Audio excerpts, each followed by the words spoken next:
Boa noite, senhoras e senhores, espíritos aqui presentes, ajudem a fazer uma mágica. Espíritos aqui presentes, mantenham esta corda ereta. Espíritos aqui presentes, deixe ir. Boa noite. É com esta merda que eu começo o programa de hoje. Já vou dizer logo de cara que tudo que você vê aqui não faça em casa, porque tudo que a gente faz aqui, a gente é louco profissional, então não vai ter graça você tentar reproduzir no seu doce lar. Eu estou hoje com a presença do mentalista Cleiton Heredia. Mentalista e... Boa noite, Paulo. Boa noite, amigos internautas. Bom, em primeiro lugar, é uma alegria muito grande, um privilégio estar aqui com você, receber esse convite para estar aqui com você nessa noite. E mentalista e amigo do Paulo. Fantástico! Ok, nós estamos aí para bater um papo, né? Conversar sobre algumas coisas do mentalismo, um pouquinho de magia bizarra, que é uma das minhas preferências. E uma coisa extracurricular. Quando eu perguntei para ele se ele viria ao programa, ele falou assim, beleza, vou mandar uma pauta para você, algumas coisas que você pode perguntar. Geralmente eu peço que venham duas pessoas, porque aí um interage com a história do outro, se conhece, não sei o que lá, igual o Ambrósio veio, quebrou a minha mala, quebrou a do Gurgurém, quebrou a do Ed, quebrou sei lá de mais quem.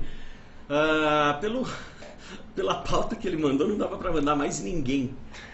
Porque a primeira pergunta que ele vira, a primeira observação que ele vira para mim e faz é: Paulo, faz um favor, pergunta, como que um pastor cristão torna-se um mágico agnóstico ateu?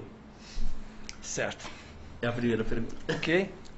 Bom, veja bem, na verdade, eu nasci num lar evangélico, então, em termos assim de cristianismo tradicional, eu sou a quarta geração de cristãos tradicionais na família, né? Então, eu nasci num lar onde, basicamente, a educação foi uma educação cristã, tradicional. Até para vocês, a minha família ela é adventista do sétimo dia. Então, eu cresci com esses ensinamentos. E isso me marcou tão forte a minha infância, que quando eu cresci e tive que escolher uma faculdade, a faculdade que eu escolhi foi a faculdade de teologia. Eu queria estudar teologia, eu queria me aprofundar no estudo da Bíblia, eu queria conhecer algumas coisas que sempre me fascinavam, que é o conhecimento teológico. E fiz, então, 5 anos de faculdade de teologia, me tornei um pastor, cheguei a trabalhar durante um tempo como um pastor em algumas igrejas.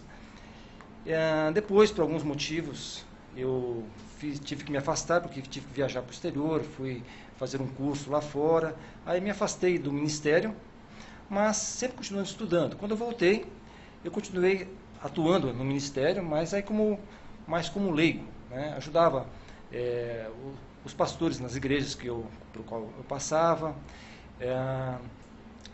E tinha um cargo que, na verdade, um cargo que é considerado como um subpastor. Na minha denominação se chamava ancião. O ancião é como se fosse um vice-pastor. Tem o pastor oficial, que é a pessoa que é paga para estar ali, perante a congregação, e eu atuava de forma leiga, ou seja, como um vice-pastor na igreja. Isso durante muitos anos. Isso aí foi... Quando eu fiz a faculdade de teologia, eu comecei com 18 anos, e aí isso foi até os meus 40 e poucos anos, 42 anos mais ou menos, vivendo essa vida de igreja. Aí vem o momento da mudança, porque eu tinha comigo o seguinte, eu sempre disse para mim mesmo o seguinte: eu sempre fui uma pessoa muito interessada em buscar a verdade. A verdade, custe o que custar, doa quem doer. E eu falava para mim mesmo, o dia que eu descobrisse que na minha religião tinha alguma coisa que não fosse aquilo que a minha consciência pudesse aprovar como verdade, eu deixaria de seguir aquela religião. Só que a gente vive num contexto onde a gente não ousa fazer algumas perguntas. E eu não ousava fazer algumas perguntas. Até que um dia eu ousei e fiz algumas perguntas a mim mesmo. Por que as coisas são assim e não de outra maneira? E foi aí que tudo começou a mudança. E até eu escrevi no meu blog uma série de artigos depois, quando eu já tinha passado por essa fase de mudança, cujo título da postagem, foi uma série de 12 postagens, era assim: o Ministério dos Crentes adverte, questionar é prejudicial à sua fé, porque foi prejudicial à minha. Quando eu questionei, o que aconteceu? A minha fé não sobreviveu aos questionamentos da minha razão. E eu, para continuar sendo sincero, as minhas convicções, eu tive que começar a fazer algumas reformulações de pensamento, mas ainda dentro da religião, ainda como um religioso. Aí eu comecei a questionar algumas coisas dentro da religião, algumas coisas. Aí chega um momento que você não consegue mais ficar inserido naquele contexto, porque os questionamentos são tantos e as coisas que você descobre são tão diferentes daquilo que você queria antes, que você tem que começar a escolher um caminho ou outro. E foi assim que eu comecei gradativamente a me afastar então da questão da religião, do cristianismo.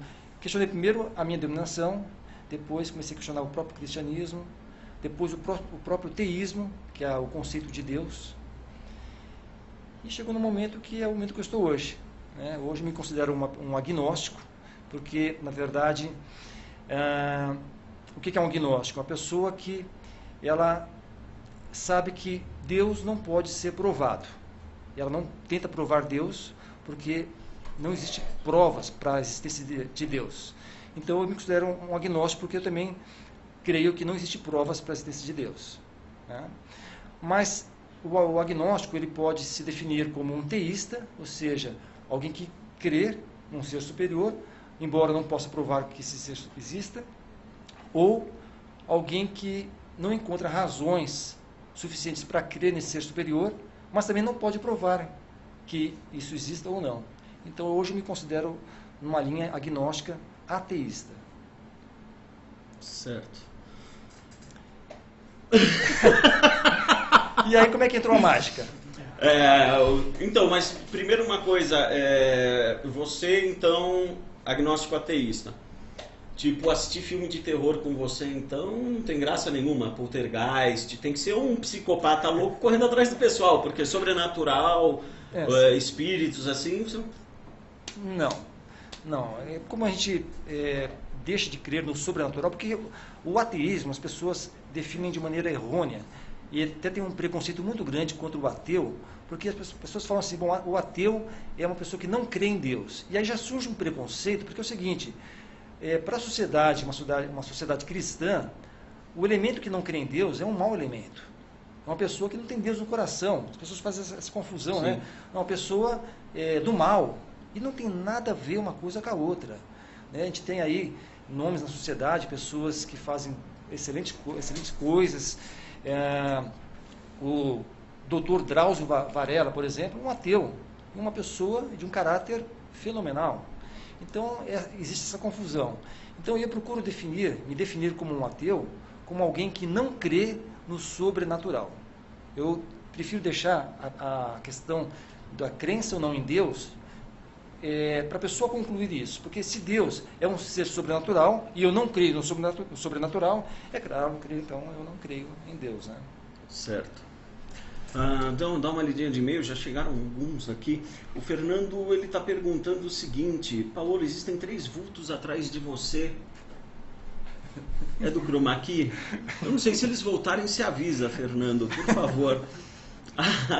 A Gatita escreveu: grande mágico, você é o cara do Brasil. Obrigado, Gatita. Acredito que seja eu, porque ele é mentalista, né?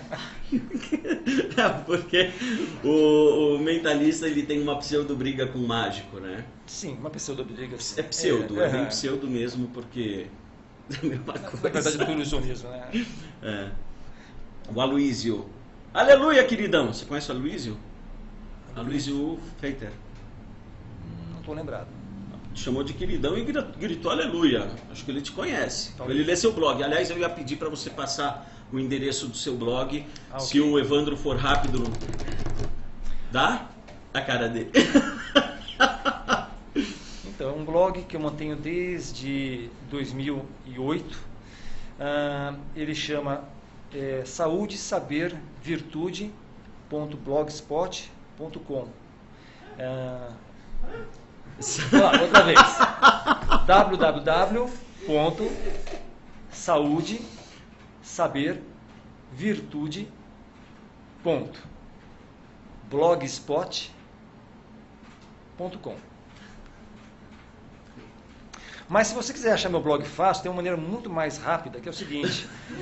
Entra no Google e escreve Cleiton Herédia, com C-L-E-I-T-O-N, não é Clayton, é Cleiton mesmo, do jeito que se fala, se escreve Cleiton Herédia com H. Digitou no Google o meu nome, a primeira linha que aparece é a linha do meu blog. Clica lá que entra nele, sem problema.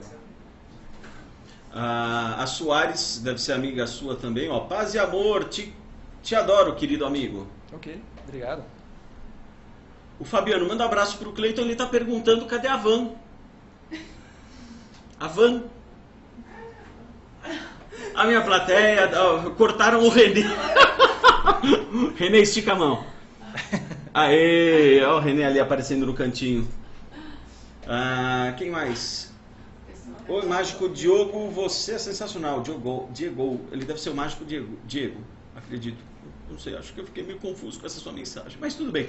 E deixa eu ver, tinha alguém aqui que eu falei assim, vejamos, Fernando Ventura, vê se faz mágicas hoje, estou gastando meus megas desta merda de internet, estou perdendo a novela, não tenho porra nenhuma pra fazer, vou ficar mandando e-mail, beijo, amém, aleluia.